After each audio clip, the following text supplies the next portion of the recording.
वैष्णवी हगवणे मृत्यू प्रकरणी निलेश चव्हाणला 3 जूनपर्यंत पोलीस कोठडी। निलेश नेपाळमधून ताब्यात। वैष्णवीच्या बाळाची हेळसांड केल्याचा निलेशवर आरोप। मला माहिती नाही दोन्ही पवार कधी एकत्र येणार, या पत्रकारांच्या प्रश्नावर शरद पवारांचं उत्तर।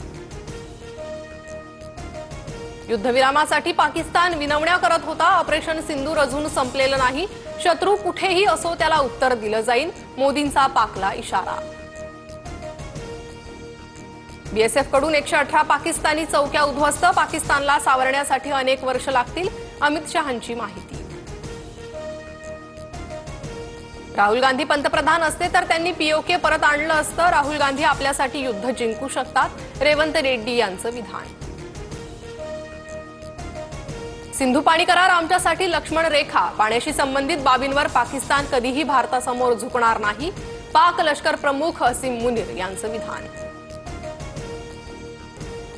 देशात 511 नव्या कोरोना रुग्णांची नोंद। देशात एकूण 2710 कोरोनाचे रुग्ण, तर 24 तासात 7 जणांचा मृत्यू।